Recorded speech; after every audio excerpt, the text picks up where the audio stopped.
Sir మరొక ప్రశ్న ఏమిటి అంటే, ఈ దృఢ సంకల్పం కలిగిన వాళ్ళు, నియమనిష్టలు అంటూ ఉంటారు. నియమం పెట్టుకున్న వాళ్ళు ఏ విధంగా ఉంటారు? అలా ఉండటం వలన కలిగే లాభాలు ఏమిటి? ఆ విషయాల గురించి ఒక పద్యం, ఒక ఇతివృత్తం చెప్పండి. తప్పకుండా అండి. మనిషి నియమబద్ధంగా జీవించాలి. ఒకటి అంటే మనకు ఏ నియమం లేకుండా జీవిస్తే ఎట్లా పడతాడు జీవిస్తాం. మన జీవితానికి ఒక లక్ష్యం ఉంది, ఆ నియమం ఈ పద్ధతి ఏముండదు. అలాగే సంకల్పం కూడా మనం అనుకున్నది పని చేయాలంటే దృఢ సంకల్పం కావాలి. మనం అనుకోని మళ్ళీ వెనక్కి వెళ్ళకూడదు. అలా దృఢ సంకల్పం లేకపోతే ఆ పని నెరవేర్చలేం. దాని గురించినటువంటి ఒక చక్కటి నీతి పద్యం ఉంది, అది చెప్పుకొని దానికి సంబంధించిన ఇతివృత్తం కూడా చెప్పుకున్నాం. అసలు కొంతమంది పని చేద్దాం అనుకొని చేస్తే ఏమవుతుందో, ఎన్ని ఆటంకాలు వస్తాయో, ఎన్ని ఇబ్బందులు వస్తాయో అని ముందే ఊహించుకొని అసలు వెనకడుగు వేస్తారు. అసలు చేయరు, మొదలే పెట్టారు. కొంతమంది మొదలుపెట్టి కష్టాలాగానే అబ్బో ఇది నా వల్ల కాదు అని మధ్యలో వదిలేస్తారు. కొంతమంది ఎన్ని కష్టాలు వచ్చినా సరే దీన్ని సాధించాల్సిందే అనే పట్టుదలతో ముందుకు సాగుతారు.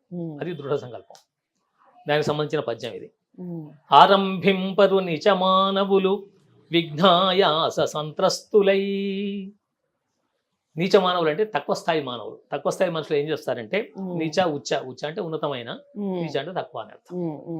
నీచ అని చెడు అర్థంలో వాడుతున్నారు కానీ నీచులు అని అంటారు, మా తీరుతారు కానీ అది కాదు, తక్కువ స్థాయి వాడు అని అర్థం. ఆరంభింపరు నీచ మానవులు విఘ్నాయాస సంత్రస్తులై. ఆటంకాలు వస్తాయి అనే భయంతో అసలు మొదలే పెట్టారు. పనే మొదలుపెట్టినప్పటికి ఏమవుతుంది, అలాంటి వాళ్ళు ఉంటారు. ఆరంభించి పరిత్యజింతురు ఉరు విఘ్నాయత్తులై మధ్యముల్. ఈ మధ్య రకం వాళ్ళు ఏం చేస్తారంటే ప్రారంభిస్తారు, కొన్ని ఆటంకాలు లాగానే వదిలే అని చెప్పి వదిలేసేస్తారు. ఇలా మధ్యలో వదిలేసే వాళ్ళు చాలా మంది ఉన్నారు. కాబట్టి అలాంటి వాళ్ళని మధ్యములు అంటారు. ధీరుల్ విఘ్న నిహన్యమానులగుచున్ ధృత్యున్న తోత్సాహులై. ధీరులు, ధైర్యగుణం గల వాళ్ళు ఏం చేస్తారంటే విఘ్న నిహన్యమానులగుచున్, ఆటంకాలు వస్తున్నప్పటికీ, విఘ్నాలు కలుగుతున్నప్పటికీ ధృత్యున్న తోత్సాహులై, ధృతి, ధైర్యము, ఉత్సాహం పెరిగి ఇంకా ఏమైనా కానీ సాధిస్తాను, ఏమైనా కానీ నష్టం కానీ కష్టం కానీ నేను సాధించే తీర్థానని చెప్పే పట్టుదలతో ముందుకు సాగుతారు. ప్రారబ్ధార్థములు ఉజ్జగింపరు. ప్రారబ్ధ అర్థము మొదలుపెట్టినటువంటి పనిని ఉజ్జగింపరు, వదిలిపెట్టారు. ప్రారబ్ధార్థములు ఉజ్జగింపరు సుమి ప్రజ్ఞానిధుల్ గావునన్. వాళ్ళు ప్రజ్ఞానిధులు, ప్రజ్ఞ తెలివితేటలు ఉంటాయి కాబట్టి కష్టాలు వస్తాయి, మనం సాధించకుండా ఎవడు సాధిస్తాడు, మనమే చేయలేకపోతే ఇంకెవరు చేయలేడు. పట్టుదలతో ముందుకు సాగుతారని చెప్పేసి ఈ పద్యంలో చాలా అద్భుతంగా చెప్పారు. కాబట్టి దృఢ సంకల్పం ఏదైనా సాధించాలనుకుంటే ఖచ్చితంగా సాధించి తీరాలి. నియమంగా పెట్టుకోవాలి దాన్ని. నేను తప్పకుండా ఇది చేస్తాను, అయిందాక నేను మిగతా నాకేం లెక్కలేదు, నష్టమైనా కష్టమైనా నేను దీన్ని మాత్రం వదలను అనేటువంటి నియమంతో కూడా ముందుకు సాగాలని చెప్పేసి ఈ పద్యంలో చెప్పారు. దీనికి సంబంధించిన ఒక ఇతివృత్తం చెప్పుకున్నాం. ఒకసారి ఒక భక్తుడు ఆయన అనుకున్నాడు, నేను ఎట్లయినా విష్ణువుని దర్శించాలి అనుకున్నాడు. ఆయనకు ఒక కోరిక కలిగింది, విష్ణువుని దర్శించేంత వరకు నేను ఇంకా ఏ పని చేయనని చెప్పేసి వదిలేసి వచ్చి ఊరిని వదిలి ఊరి వెలుపల ఓ చింత చెట్టు కింద కూర్చున్నాడు. చింత చెట్టు కింద కూర్చొని ఆ విష్ణువు ధ్యానం చేయడం మొదలుపెట్టాడు. భజన చేస్తున్నాడు, భక్తితో పాడుతున్నాడు. ఆయన కీర్తనలు ఆయనకు వచ్చి అన్ని పాడుతున్నాడు, భజనలన్నీ కూడా పాడుతూ ఉంటే త్రిలోక సంచారి నారదుడు ఉన్నాడు కదా, తిరుగుతూ ఈ భజన విన్నాడు. ఇక్కడ విష్ణు భజన చేస్తున్నారు అని. ఆయన ఎప్పుడు నారాయణ నారాయణ అనేవాడు కదా, ఇక్కడ నారాయణ శబ్దం వినిపిస్తున్నాయని ఇక్కడికి వచ్చాడు అనమాట. ఓహో ఈయన భక్తుడు ఉన్నట్టుంది కదా అని చెప్పేసి అనుకొని ఆయన ముందుకు రాగానే భజన ఆపేసి నమస్కారం చేశాడు. ఓ నారద మహర్షుల పరమ విష్ణు భక్తులు కదా అని నమస్కారం చేశాడు. ఏంటి ఆయన, ఏంటి ఇక్కడ వచ్చి కూర్చున్నావు ఏంటి అని అడిగాడు. ఏం లేదు స్వామి, నాకు విష్ణువు దర్శనం కావాలి.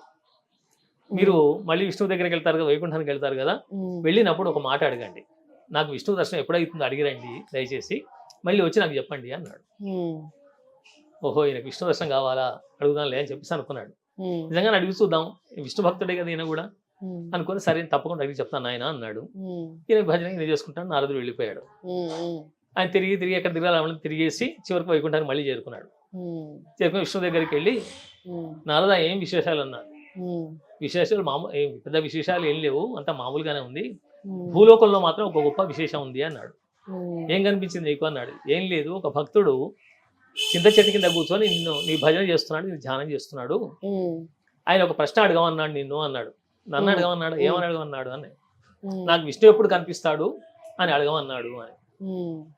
అనగానే విష్ణువు నవ్వి, నారదా ఆయనకు నేను కనిపించాలంటే ఆ చింత చెట్టుకు ఎన్ని ఆకులు ఉన్నాయో, చిన్న చిన్నగా ఉంటాయి ఆకులు, కొన్ని లక్షల కోట్లు ఉంటాయి. ఆ ఆకులన్నీ జన్మలు ఆయన ఎత్తిన తర్వాత అప్పుడు నేను కనిపిస్తానని చెప్పాడు. అనేసరికి నారదుడు ఆశ్చర్యపడ్డాడు. మరి అంతర్దానికి ఎందుకు ఇంత కష్టపడుతున్నాడు, వాడు పిచ్చివాడా ఏంటి అని అనుకున్నాడు మనసులో. కానీ మీ ఇష్టం స్వామి అని అక్కడి నుంచి వెళ్ళిపోయాడు. అక్కడిక్కడ తిరిగి మరి మళ్ళీ కొంతకాలానికి చిన్నగా ఈ భూలోకానికి వచ్చాడు. నాకు వార్త చెప్పాలి కదా అని మనసులో అనిపించింది నారదుడికి. అనిపించి ఈ చింత చెట్టు కింద ఎవరైతే భక్తుడు ఉన్నాడో ఆ భక్తుడి దగ్గరికి వచ్చాడు. రాగానే ఆహా నారద మహర్షి వచ్చారా, మీరు అడుగు వచ్చారా విష్ణు అంటున్నారు. రాగానే అదే క్వశ్చన్ మనసులో అదే ఉంది ఆయన. అడిగాను అయ్యా, కానీ విష్ణు ఏమన్నాడో తెలుసా, ఈ చింత చెట్టుకు ఎన్ని ఆకులు ఉన్నాయో, చిన్న చిన్న ఆకులు, ఆ ఆకులు ఎన్ని ఉన్నాయో అన్ని జన్మలు నువ్వు ఎత్తాలి, అప్పుడుగా నీకు దేవుడు కనిపించరట అని చెప్పేసి అనగానే అంటే లేచి ఎగరడం మొదలు పెట్టాడు అతను. నాకు విష్ణు కనిపిస్తాడు, విష్ణు కనిపిస్తాడని. తన మనసులో ఉన్న సంకల్పం ఏంటంటే కనిపించాలి నాకు విష్ణు, కనిపించాలి, ఎన్ని జన్మలు అయితే ఏంటి కనిపించాలని ఎగురుతూ ఉన్నాడు. ఆయన ఎగురుతుండగానే విష్ణు అక్కడ ప్రత్యక్షం అయ్యాడు. నారదుడు ఆశ్చర్యపోయాడు. ఇదేంటి విష్ణువు, నువ్వు నాకేం చెప్పావు, నువ్వేం చేస్తున్నావు, ఇప్పుడే వచ్చావు ఇక్కడికి అన్నాడు. అప్పటి పరిస్థితి వేరు ఇతంది, ఇప్పటి పరిస్థితి వేరు. అప్పుడు నాకు కనిపించాలనే తపనతో భజన చేస్తున్నాడు తప్ప ఆయన పూర్తిగా నేను కనిపిస్తానని దృఢ నమ్మకంతో లేడు, ఆ విశ్వాసంలో లేదు.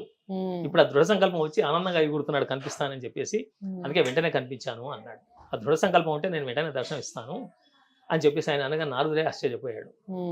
నువ్వు ఎంత గొప్పవాడు అయ్యా, చూస్తే మామూలు సామాన్య మానవుడే కానీ నీకు ఇంత గొప్ప ఆనందం పడుతున్నావు అంటే నాకు అర్థం కాలేదు అని చెప్పేసి అనుకున్నాడు. కాబట్టి దృఢ సంకల్పం ఉంటే అనుకున్నది సాధిస్తారు, వెంటనే జరుగుతుంది ఆ పని.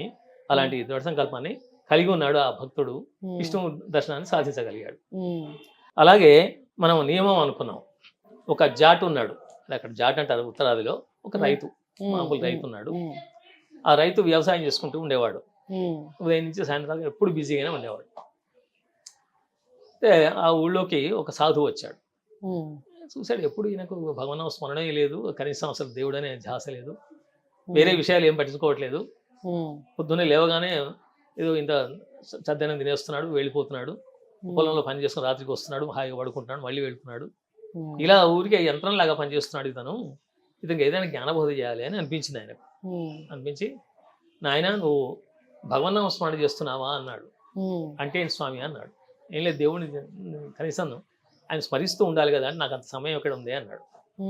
నాకు ఆ సమయం లేదు కదా స్వామి, నాకు ఎంతసేపు ఎద్దులు, వ్యవసాయం, ఇవి అవి మా బురద మట్టి ఇవే ఆలోచిస్తుంటాను నేను, నాకు భగవంతుని స్మరించే సమయం లేదు, నా వల్ల కాదు అన్నాడు. పోనీ రోజొకసారైనా వెళ్ళి ఆ గుళ్ళో దేవుడిని విగ్రహం చూసి రారాదా అన్నాడు. ఆ విగ్రహం చూసే సమయం ఎక్కడ ఉంది స్వామి అన్నాడు. ఇలా ఆయన ఎన్ని చెప్పినా కూడా నాకు టైం లేదు అంటున్నాడు. నాకు సమయమే లేదు, నేను ఎక్కడ చూడను, ఎప్పుడు వెళ్ళను, కాబట్టి నా వల్ల కాదు స్వామి అన్నాడు. ఏది చెప్పినా నా వల్ల కాదు అనేసరికి, అసలు నువ్వేం చేస్తావు చెప్పు, ఏదైనా చేయగలుగుతావా, అసలు చేయగలుగుతావు అంటే చెప్పు, నేను చెప్తాను, నీ మంచి కోసం నేను వచ్చాను, నీకు మంచి జరుగుతుంది కాబట్టి చెప్పు ఏం చేస్తావు అని చెప్పేసాడు. ఏం లేదు స్వామి, మా ఇంటి పక్కన ఒక అతను కుమ్మరేతను ఉన్నాడు, కుండలు చేస్తాడు, ఆయన పొలం నా పొలం పక్క పక్కనే ఉన్నాయి, ఆయన అయితే నాకు కనిపిస్తుంటాడు, ఇంట్లోనే చూస్తాను లేదంటే పొలం దగ్గర చూస్తాను, ఆయన రోజు ఒకసారి చూడడం చూస్తాను అన్నాడు. ఓహో, ఈయన ఏమైతే చేస్తాడు కదా, అయితే నేను ఒక మాట చెప్తున్నాను విను అన్నాడు. చెప్పండి అన్నాడు. నువ్వు రోజు ఒకసారి ఆయన చూడు, భోజనం చేసే ముందు చూడు, ఆయన కనిపించకపోతే నువ్వు భోజనం చేయాలి, ఇది నియమం పెట్టుకో, ఆ కుమ్మరిని దర్శించుకున్నాకనే భోజనం చేయి, ఇది నియమంగా పెట్టుకుంటే తప్పకుండా చేస్తాను, అది పెద్ద కష్టం కాదు కదా, ఉంటే కొంపలో ఉంటాడు లేకపోతే ఆ పొలం దగ్గర ఉంటాడు, వాడు కూడా నాలాగైనా కదా, ఇబ్బంది ఏం లేదు, దొరుకుతాడులే అని చెప్పి అనుకున్నాడు. తప్పకుండా చేస్తాను స్వామి, నాకు మాట ఇస్తున్నావు, మాట తప్పొద్దు అన్నాడు. తప్పను స్వామి, నా భార్య పిల్లలు నాకు నేను మాట ఇచ్చానంటే ఎప్పుడు తప్పలేదు ఇంతవరకు, ఇప్పుడు ముందు కూడా తప్ప నేను అన్నాడు. ఆయన సంతోషపడి ఆ సాధువు వెళ్ళిపోయాడు. వెళ్ళిపోయిన తర్వాత ఈ రోజు ఆ కుమ్మని ఓడెక్కి చూడడం, ఇంట్లోకి వచ్చి ఆడటం, ఎందుకు చూస్తున్నాడు మనకు తెలియదు, ఇంకేదో చూస్తున్నాడు ఇలా అనుకున్నాడు. భోజనం చేసే సమయానికి చూస్తున్నాడు, తింటున్నాడు. ఇలా రోజు జరుగుతుంది. ఓ నెల 2 నెలలు గడిచిపోయాయి. గడిచిన తర్వాత ఒకసారి ఆ భోజన సమయానికి కుమారి ఇంటికి వచ్చి ఉంటాడు అనుకున్నాడు. ఆయన కూడా వస్తాడు, ఈయన వస్తాడు, పొలం నుంచి వస్తారు కదా. ఆ రోజు గోడెక్కి చూశాడు, కనిపించలేదు.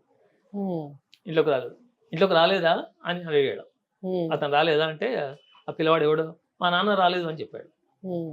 రాలేదు, ఎక్కడున్నాడు అంటే పొలం దగ్గర ఉన్నాడు, ఏదో పని ఉంది తవ్వుతున్నాడు, అక్కడ ఏదో తవ్వే పని ఉందట, వెళ్ళిపోయాడు అని. ఆయన దున్నుతూ ఉంటే ఏదో తగిలింది, ఆయన శబ్దం వచ్చిందట, అందుకోసం తవ్వి చూద్దాం ఏముందని చెప్పేసి ఆ పలుగు తీసుకెళ్ళి అక్కడికి వెళ్ళిపోయాడు. అలా వెళ్ళిపోయిన వాడు అక్కడ తవ్వుతూ ఉన్నాడు. ఆయన చూడాలి కదా, చూడకుండా అన్నం తినాడు కదా, అందుకోసం గబగబా పరిగెత్తి నువ్వు వడ్డించక ఇప్పుడే, నేను వస్తాను రాగానే వడ్డిద్దు కానీ నేను వెళ్తాను గబగబా అని చెప్పేసి వెళ్ళిపోయాడు. చాలా పరిగెత్తి వెళ్ళాడు పొలం దగ్గరికి. పరిగెత్తేసరికి పక్కనే పొలం కదా, చూసరికి తన పొలంలో తానే ఏదో తవ్వి బయటికి తీస్తున్నాడు. ఒక పెద్ద బిందె, లంక మీద దొరికింది. ఆ బిందెను బయటికి తీస్తున్నాడు. ఈయన లంక మీద దీనికి దృష్టి లేదు. ఆయన చూశాడు. చూసి ఈయన గమనించాడు. అరే వీడు చూశాడు, ఎవరు లేనప్పుడు నేను వచ్చి భోజన సమయం కదా, ఎవడు రాడు అప్పుడు పొలాల్లోకి. రావడానికి నేను తవ్వుతుంటే ఇతను వచ్చాడు, చూశాడు కదా, ఇది చెప్పాడంటే ఇంత గందరగోళం అయిపోతుంది. చూశాను పరిగెడుతున్నాడు ఈయన. ఆగు ఆగు అన్నాడు. చూశాను అన్నాడు. చూసావులే, నీకు సగం నాకు సగం ఇట్రా అన్నాడు. ఇదేంటి నీకు సగం నాకు సగం అంటున్నాడు ఏంటని అప్పుడు ఆగాడు. ఏం లేదు, నాకు లంక మీద దొరికింది, ఊళ్ళో ఎవరు చెప్పకు, సగం తీసుకుందాం అని చెప్పి పక్కపక్కన ఉన్నవాళ్ళం కదా అని చెప్పేసి అన్నాడు. అప్పుడు ఆలోచించాడు, సాధువు చెప్పింది ఎందుక, నీకు లాభం కలుగుతుంది అన్నాడు. ఆయన మహానుభావుడు. ఏదైనా నియమంగా ఉండి మనసు కనుక స్థిమితంగా ఉంటే ఖచ్చితంగా మనకు లాభాన్ని పొందగలుగుతాం. ఈ నియమం పెట్టుకున్నాను నేను, భోజనం చేసే ముందు నేను దర్శించాలని. ఇప్పుడు ప్రతి మనిషిలో భగవంతుడు ఉంటాడు, ప్రతి జీవి భగవంతుని అవతారమే, అంతే కదా. పరమాత్మ నుంచి జీవాత్మలు వచ్చినాయి కాబట్టి మనందరం కూడా మానవులే కదా. అన్ని చూశాను నేను, భగవంతుడు నాకు ఈ రకంగా డబ్బు ఇచ్చాడు కష్టపడేవాడికి అని చెప్పేసి ఇద్దరు కలిసి పంచుకున్నారు. చాలా సుఖంగా ఉన్నాడు. అందుకోసం నియమం పెట్టుకుంటే ఎక్కడో ఒక చోట లాభం జరుగుతుంది ఖచ్చితంగా. ఆ నియమం వల్ల మనకేం వస్తుంది అని అనుకుంటే లాభం లేదు. కాబట్టి నియమబద్ధంగా జీవించాలి, దృఢ సంకల్పంతో జీవించాలని చెప్పేసి మనకి ఈ కూర్చొని చెప్తాం.